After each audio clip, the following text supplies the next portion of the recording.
So another week has wrapped up in this 2023 NFL season. So let's not dilly-dally. Let's talk about the week that was, week 10 of this NFL season.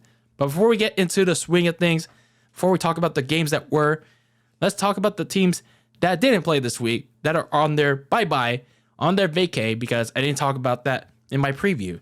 So those teams included the Kansas City Chiefs, the LA Rams, the Miami Dolphins, and the Philadelphia Eagles. So if your teams were on bye this week, they'll be back next week. So anyway, let's talk about the games that started on Thursday Night Football, only on Amazon Prime Video. And if you didn't watch this game, if you didn't catch this game, well, you were spared. You were a lucky one because this game was putrid. This is the one of 4 games that you didn't have to sit through. So anyway, Deontay Foreman of the Chicago Bears scored a third quarter goal line touchdown as the Chicago Bears didn't really have to do all that much against a very terrible Carolina Panthers offense, as Chicago beat Carolina 16-13 in a very piss-poor Thursday night game. Then going to the Sunday slate of games, starting with the early morning portion. First, if you had to wake up at very early ass o'clock to see this game, that was on the NFL Network. I don't know if I should feel sorry for you, but I don't know if I should, actually. But anyway, in the midst of very bad football, Jonathan Taylor scored the game's only touchdown for both teams, as both quarterbacks Mac Jones and Bailey Zappi of the Patriots cost their team chances to win with back-breaking interceptions that will also likely send their head coach Bill Belichick packing, whenever that may be, as the Indianapolis Colts defeated the New England Patriots 10-6 in Germany. So yeah, after that good game that you saw with the Chiefs and the Dolphins a week prior, this was your follow-up, ladies and gentlemen. This was your follow-up.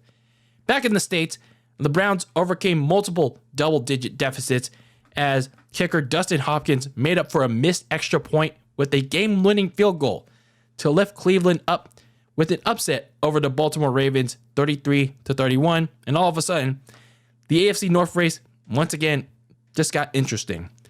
Meanwhile, in Cincinnati, CJ Stroud overcame a bevy of second-half mistakes to lead his team down the field and give his backup kicker, Matt Amendola, who's filling in for Kaimi Fairbairn, the game-winning field goal as the Texans scored in a shocker upset over the Bengals 30-27. The bye week was just what the 49ers exactly needed on both sides of the ball as they decimated Trevor Lawrence and the all-elite Jaguars 34-3 in the circus land of Tony Khan. C-O-N, by the way. Josh Dobbs got the Vikings to a very hot start in the first half, but their defense, the Vikings defense that is, they had to hold off a furious comeback from Jameis Winston and the Saints, who had to fill in for a concussed Derek Carr, and that's what the Vikings did. The Vikings held off the Saints 27-19 in that game. In what was a rerun of last week versus the Titans, safety DeMonte Kazee of the Pittsburgh Steelers intercepted Jordan Love at the goal line to seal the win for Pittsburgh 23-19 in favor of Pittsburgh. The Bucs defense cooled down the hot hand rookie of the Titans, Will Levis, as Baker Mayfield's third quarter touchdown to Mike Evans was just enough to help the Bucs pull away from Tennessee 20-6 and snap their own 4-game losing skid. Going to the afternoon slate of games, in his first start since week 14 of last year, Kyler Murray shook off some rust to lead a game-winning drive, which was capped off with this kicker, Matt Prater, kicking a walk-off field goal to beat the Atlanta Falcons 25-22. Both teams, the Detroit Lions and the LA Chargers, were engaged in a shootout down in LA like it was the WrestleMania opening match, not the main event. But nonetheless, that shootout went down in LA, went down to the wire, but in the end, the Lions stood tall with Riley Patterson nailing the game winner 41-38.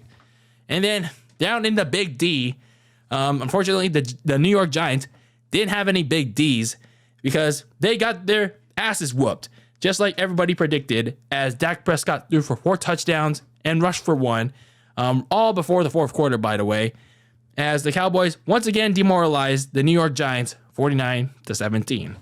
Despite a very late touchdown from the Washington Commanders, Geno Smith marched down his offense immediately to get his kicker Jason Myers in range for the game-winning field goal to beat the Washington Commanders 29-26.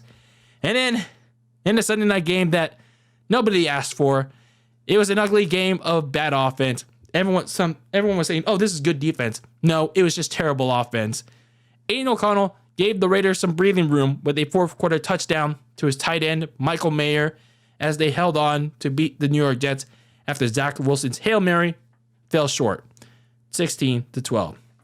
Then in the Monday Night Football game, this game wasn't as bad as the other 3 primetime games that I mentioned, but nonetheless, the Bills took the lead with over a minute left in the game, but they made another costly mistake on top of the many that they made in this game, as they gave Broncos kicker Will Lutz a second chance to make a game-winning field goal, which they did, and allowed Denver to silence the Bills at home 24-22. So that was the game slate that was in Week 10. Let me know how your team did or didn't do in the comments below. But now, let's talk about my winners and losers of week number 10. Starting with my winners, the Houston Texans. Yes, for the second week straight, I'm giving them their props because I gotta say, CJ Stroud, he continues to have an impressive rookie year.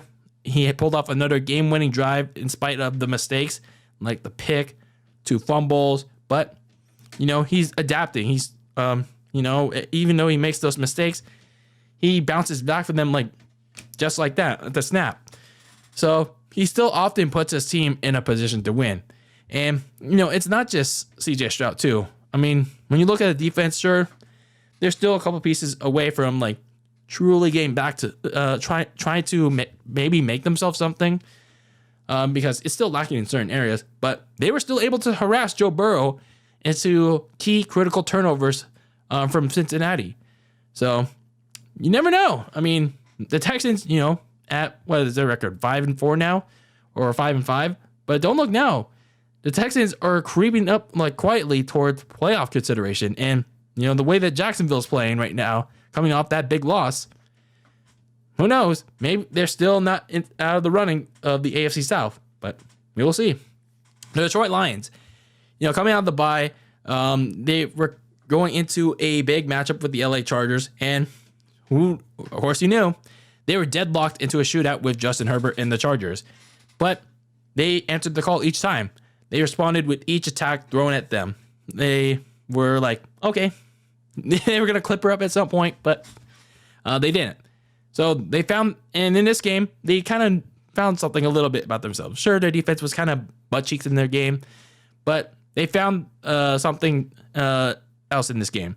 A proper bounce attack at running back. They got David Montgomery back for this game, and now they finally found a rhythm in the running game with the rookie Jahmyr Gibbs and David Montgomery. And they were minutes in the trenches, so they were actually able to gash the Chargers' run defense. And meanwhile, in the passing game, Jared Goff had a very good game too against LA's paperweight defense.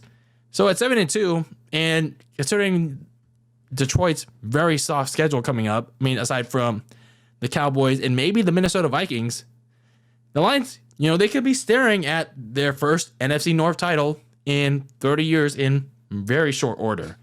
But that remains to be seen. The losers for this week, the Jacksonville Jaguars. They had 2 weeks to prepare for my San Francisco 49ers. And, my Niners had that much time to prepare too.